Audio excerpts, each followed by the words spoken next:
Hi guys and welcome back to the channel. Today I've got two replays in the Chinese Tier 8 premium tank, the Type 59-2. This is a tank that I really enjoy myself. It's a fantastic 390 Alpha medium tank. I love how hard it hits, I love the accuracy of it, the mobility of it's good. Reload's not quite that good, but I mean if it had everything it'd be too good. And it's a very, very nice tank. It looks good as well. I really like the looks of the Type 59-2. It's like the original Type 59. It just looks great. It is a better version of the King Dragon.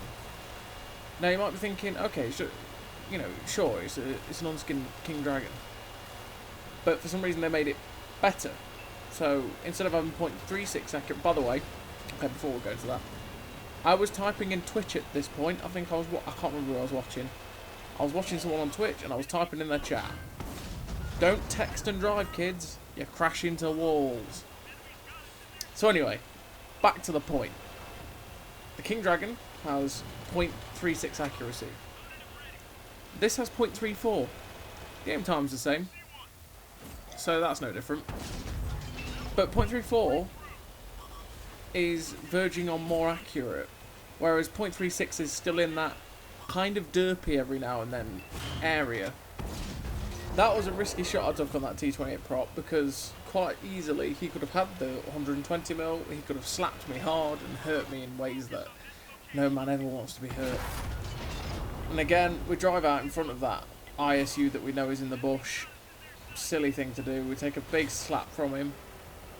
But we're going to just keep using this position. We're going to keep trying to put shots in where we can. I always feel that the south spawn of Abbey, if you take the Abbey, is never quite as good as if you take this middle bit from the north spawn. And that's because, obviously, if you use this little archway area, they tend to be able to see you, and you can't do all that much to them. Or it's more like mutual destruction, actually, to be honest. It's more that you can shoot them and damage them, but also they can see you and shoot you. But they have foliage, so you're kind of in the open, and you get spotted quite easily. But they can hide behind the bushes and use the camo and use their camo rating to hide from you and fire through the bushes, meanwhile spotting you, and therefore keep covered and not lose any hit points. And most of the time not get spotted until they fired at you, which is too late for you.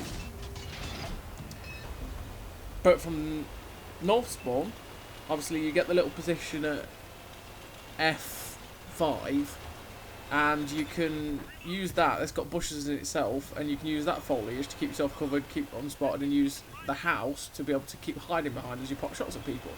So they get a bit better advantage. One good thing about the Type 59, except for the fact that you kind of get stuck every now and then, is it's not quite that chunky. So this little archways, these little archways are good because you can get through them. Obviously you can see, like I am right now, you have physics problems where you get stuck randomly and you just can't get back through. And you're thinking, oh, I've just been through here, why can I not get back? And of course now we get back after we've taken the big slap. Sod's law. But we managed to shut down the 225-2 while we were there. We put a nice shot into the SP1C while we were there, so it was a kind of a good move, but it was kind of risky as well. As like I say, getting stuck means you lose a decent amount of health. So now that ISU got spotted, and we wanted to slap him for earlier on, we were unspotted because of the bushes, so we could put a nice shot in, but we get spotted as we fire, which is kind of surprising in a way, because we are quite far away from him, and we did have a bit of bush cover, but hey-oh. We wanted revenge on him as well, like I say, from earlier on, because he slapped us, and it's because of where he's camping, and he's pretty much staying there for the most part. He's also dangerous to us, because we can't spot him if he stays there, but he can spot us and hurt us in many, many different ways. So we want to kind of get rid of him. But now we are in this position, and they are sort of pushing through like that Lancer C has. We can use these bushes, the bushes that they've got, the trees, whatever, and put nice shots into this guy and stop him from really hurting our guys in our base. And while you've got shots, you need to take... Basically, you need to just keep your gun firing as much as possible.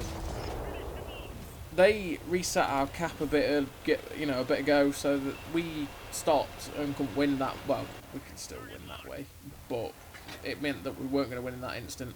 And then the ICU's back up. Get out of here, mate. I don't take being shot at by you, bro. Goodbye. That was pretty much all of his hit points as well. I think we took all of his hit points, yeah. Poor guy. So now there's only 3 guys left. We know one heavy's at G1. And then there's the other 2. So we're now just going to drive and see if we can find them. And then randomly, the stockade is there. He's just been sat there probably for most of the game. Kind of surprised us a little bit, which is why we kind of went, oh, pull back a little bit. Now we've got back into this cover and we're just aiming for the tracks. We want to keep them pinned. And in that way we can get tracking assist as well, which is nice. So look, we've got a nice amount there for that guy. Probably near enough 1,000 tracking. We're up to 4.9k damage and 1,400 assistance. And there's just this SU-101 left really, because the heavy tank down there is right next to pretty much all of our team. So he's not going to last. We pop a nice shot into this guy on the move, and then we drive up right next to him. And then it's kind of like, oh god, no, don't do it. We low roll like mad. 353. Leave him on 3 health. We want the kill. Please let us have the kill. Oh, he's dead. And he died. Low rolls. Sometimes the RNG gets you like that. We could have had an extra kill there, but hey well.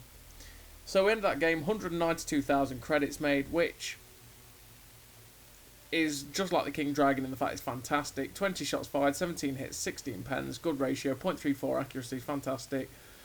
The 5 point whatever K damage, which is absolutely really nice. And then just a nice game all round. And like I say, this tank is also better than the King Dragon in another way. It's not just the accuracy. The engine power is better. Now, I don't know the precise engine power, but I know that the engine power is better. The power to weight on this tank is better. So, I mean, it's not, like, incredibly better, but it's slightly more noticeable. And you can get to places pretty decently quickly. Now, this replay is one I've had for quite a while, because I've not really had... I played the Type 59-2 quite a bit, and I've had quite a lot of good games, quite a lot of 4K games, but no ace tankers. And they're not really many standout-ish games. So this game I've been sitting on for quite a while, and this was pre 5.0. And the matchmaking in this game is pretty trash. It's pretty terrible for us.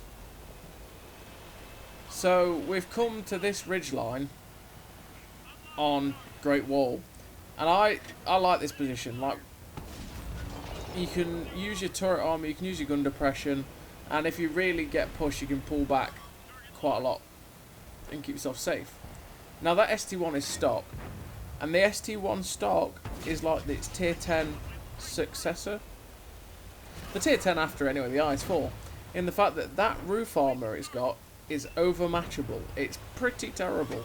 So the way he was then, the way he was angled slightly down, so that the top of his turret was facing us, really, so it was a bit flatter for us. It was very easy for us to just overmatch it and pen it.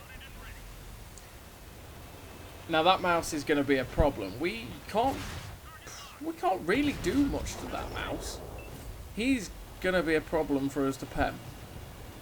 We got a nice shot into that 53 TP's track, and now we're concerned about this RU, because he seems to be all hella focused on us. We break his turret, and we want him gone because, like I say, he just seems to be focused on us. He wants us dead. And I'm trying to get this 5100 to pay attention to the RU on his left, but he's fully focused on the machine. We pop a nice shot into the RU again. He's a one-shot now for everybody, pretty much. And we're just waiting on this reload. The one thing that this tank does have that's worse than the King Dragon is the reload. But it's not by much. The reload is literally 0.33 on that. That's the only difference. So instead of 10.75 reload, it's like 10.42 reload on the King Dragon. That's the only difference that makes this tank worse. It's kind of ridiculous.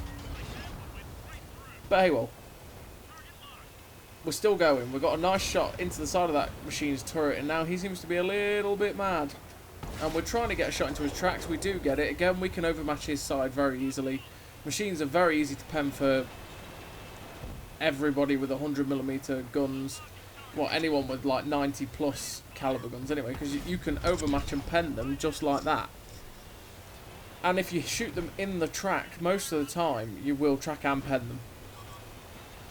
So if they're marauding at you and they're wiggling, the best thing to do is wait for the track to drive into the perfect place and pop a shot into it. And track it and get a nice damage roll. Now, we took a smash from the Mauerbrecher there just to shut down the machine. Was it worth it? Well, yeah, because we shut down the machine, but at the same time it now means that he can one-shot us. Now the C50M comes in, and again, low rolls. We could have had a Leverschleilos there for killing that guy, but what, 339 did we hit him for? 390 alpha, thank you RNG, it's good of you. But like I was saying anyway, that Mauerbrecher, or the VK16801P, which is the unskinned version, can now one-shot us, so we've got to be extra careful when poking this guy, because he could quite easily shut us down and end this game. I mean, currently, there's still 5 tanks left and a fair bit of health. We're at 5.4k damage, which, now 5.8k damage, which is great for a tier 8 tank. And you're thinking, we could get some ridiculous numbers for a tier 8 tank now. So, this SDRV is pushing, and this Mauerbrecher is distracted. So we're going to pop a shot into his cupola, but that cupola that we've just been penning, we now bounced. So I've said, screw it, you know what, the heat's going in. The SU shuts down the guy behind us. We see this ST1, he's the only one left. And we decide, okay, we're going round and we're going to chance it. We pop a shot into his ass. 6.2k damage and get behind the mouse. The plan was always to get behind the mouse. Use him as cover, or his dead wreck as cover from this guy. And unfortunately, just as we pop a shot at the ST1, he gets shut down by the Death Star. Now that feels weird. Sorry, that feels weird there, because this is pre 5.0. We've had 5.0 for a couple of weeks now, even what, a month.